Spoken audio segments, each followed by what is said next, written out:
La conexión la hacemos con el profeta Isaías en el capítulo 54, desde el versículo 1 al 10, para lo que nosotros siempre leemos, que es la parte sefardí, y en Isaías 54, del 1 a 55:5, es la parte askenazi, así que yo voy a leer del 54, 1 al 10. Amén.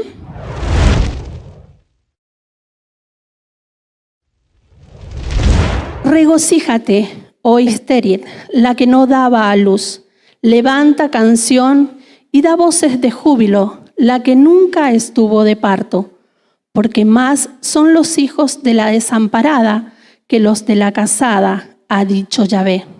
Ensancha el sitio de tu tienda y las cortinas de tus habitaciones sean extendidas.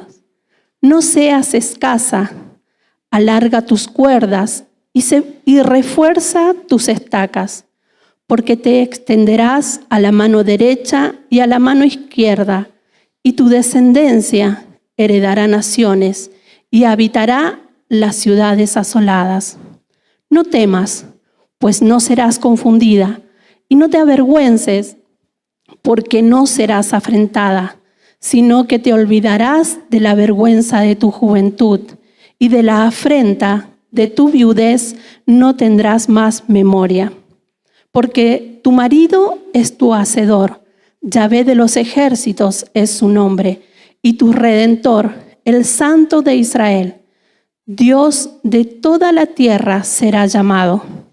Porque como mujer abandonada, triste de espíritu, te llamó Yahvé, y como a la esposa de la juventud que es repudiada, dijo el Dios tuyo: por un breve momento te abandoné, pero te recogeré con grandes misericordias.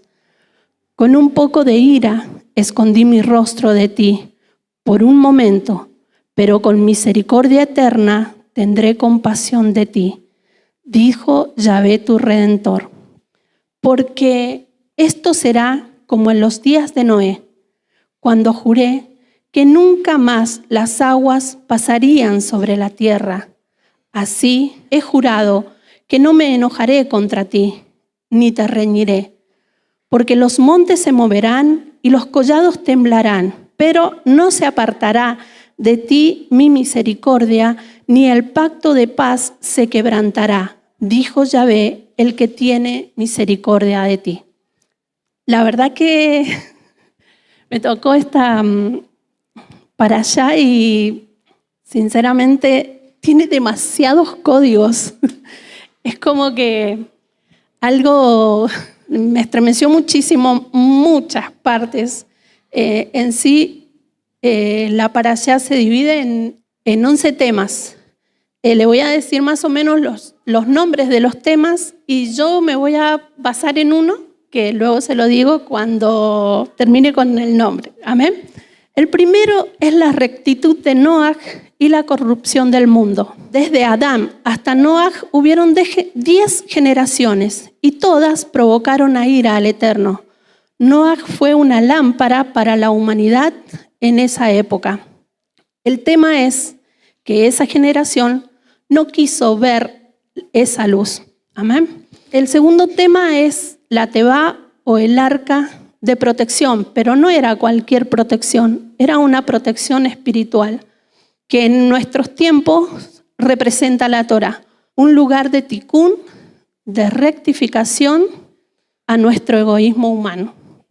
El tercer tema es el diluvio, que son las aguas de juicio, pero para purificación.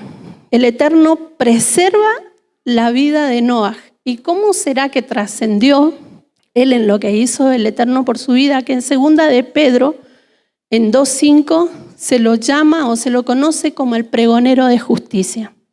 El cuarto tema es el pacto que dio como señal en las nubes, manifestando así su misericordia y pactando con la humanidad de que nunca más volvería a enviar un diluvio sobre la tierra.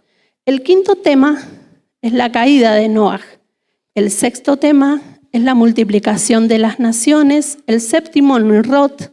El octavo tema el octavo tema, la Torre de Babel, que fue una rebelión organizada en contra de Dios, que Dios tiene misericordia de ellos y en sí no los destruye, sino que los confunde. ¿Para qué? Para que no llegaran a cumplir el propósito de esa rebelión. Pero es tan grande y misericordioso el Eterno que se pudo rectificar esa rebelión.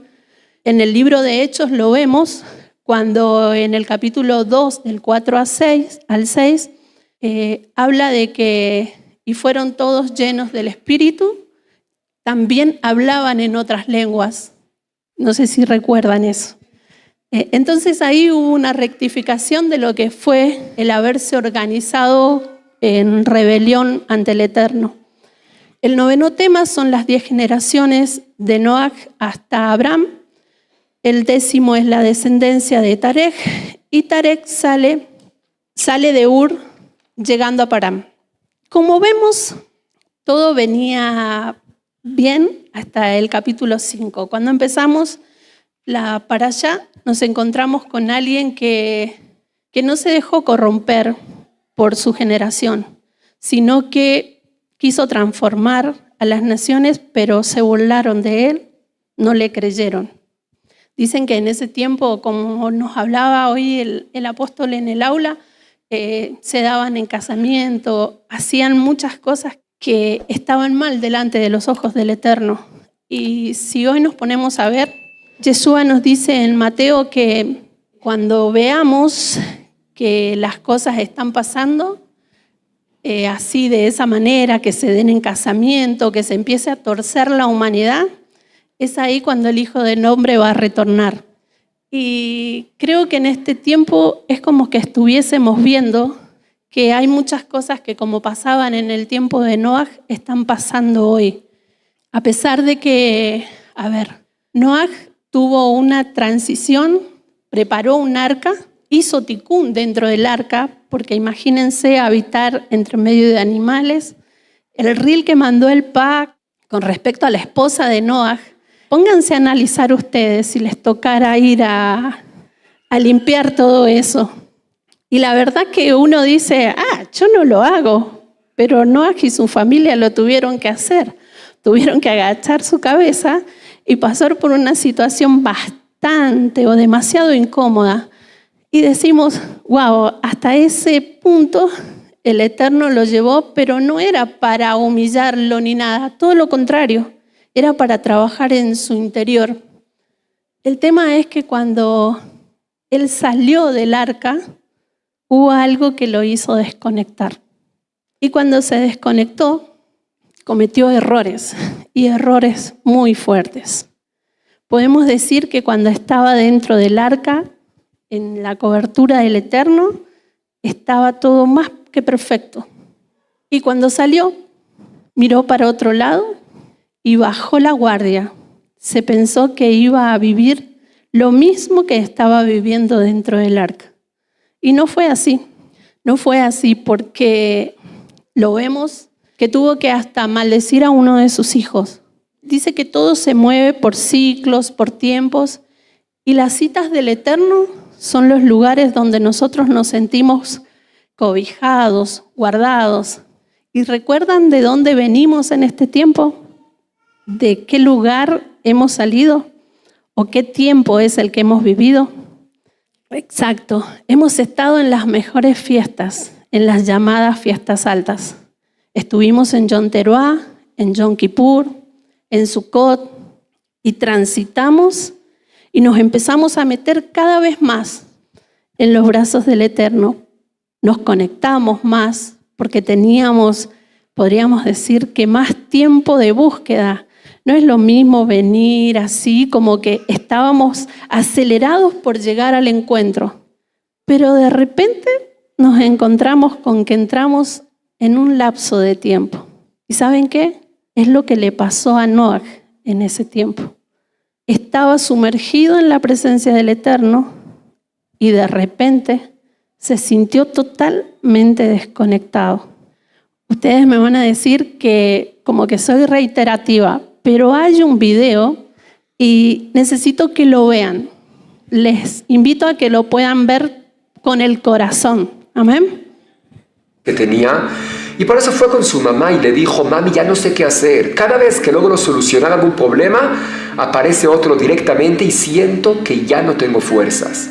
Entonces su mamá la llevó a la cocina, puso 3 ollas con agua sobre el fuego y sin decir ninguna palabra, esperó que el agua hierva. En una colocó zanahorias, en otra puso huevos y en la tercera echó algunos granos de café. Después de unos minutos apagó el fuego, se lo enseñó a su hija y le preguntó: dime, ¿qué ves aquí? La joven estaba muy confundida y le dijo: aquí hay zanahorias, huevos y café, pero ¿qué tiene que ver con mi problema? Entonces su mamá le dijo: ve cómo esos 3 elementos enfrentaron el mismo desafío. Los 3 estaban en el agua caliente, pero cada uno reaccionó de una manera muy diferente. La zanahoria, que era muy fuerte y firme, perdió su fuerza y se ablandó por completo. El huevo, que era muy frágil por dentro, se endureció y se puso rígido. Y el café logró transformar la misma agua en algo mucho mejor, con un aroma agradable y con un sabor delicioso. Eso mismo pasa en nuestra vida. Así dijo la mamá: cuando todos los problemas llegan a la vida e intentan quemarte, ¿cómo reaccionas? ¿Eres como una zanahoria que se debilita? ¿Como un huevo que se endurece? ¿O como el grano de café que logra transformar la dificultad en una oportunidad para mejorar tu vida? En la perashá de la semana, Hashem colocó el mundo entero en una olla con agua caliente. Las aguas del diluvio podían destruir o purificar, y la pregunta es: ¿cómo vemos ese desafío? Noah, por ejemplo, que era un hombre tzadik antes del diluvio, salió del arca muy blando, se deprimió y se emborrachó. Ham, por el otro lado, se endureció y cometió varios pecados. Pero Shem logró llevar ese desafío y lo transformó en una oportunidad para salir adelante y elevarse espiritualmente. Abrió una yeshiva para investigar qué desea el Creador de nosotros y cómo podemos mejorar el mundo. El mensaje es que no podemos evitar las circunstancias que tenemos por delante, pero sí tenemos en el Eterno la capacidad de poder decidir qué es lo que quiero ser.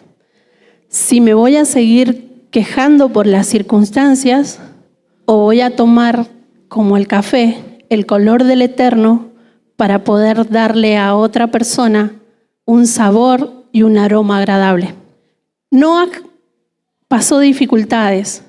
No supo, quizás en su último momento, a pesar de que era un gran tzadik, enfrentar lo que le tocaba vivir en ese tiempo. La pregunta es: hoy día, después nosotros de haber vivido un tiempo con el Eterno, en unas fiestas preciosas, ¿cómo estamos tomando nuestro transitar? ¿A qué queremos darle color en este tiempo? O la pregunta sería: ¿queremos darle color a alguien para que pueda comenzar a sentir lo que nosotros sentimos cada día, cada mañana cuando nos conectamos? ¿Saben qué? Es la segunda parashá de este ciclo. Y ya en la segunda parashá, el Eterno nos llama a que tomemos conciencia. O nos acercamos más a Él, sabiendo y reconociendo de que si nos sumergimos en Él, vamos a tener la sabiduría y el entendimiento para poder tomar las decisiones correctas, o nos vamos a dejar embriagar por una vid que pareciera verde, pareciera hermosa, pero que nos lleva a desconectarnos totalmente de Él. No sé qué es lo que te desconecta hoy de poder decir: hoy me levanto y busco del Eterno y me lleno de su presencia para poder enfrentar mi día. No sé si quizás tu viña se llame tu trabajo, tus hijos, las cosas que deseas obtener. Pero lo que sí te puedo decir es que si eliges por el Eterno y por sumergirte en su instrucción, estás eligiendo bien. Que el Eterno les bendiga y tengan una hermosa celebración.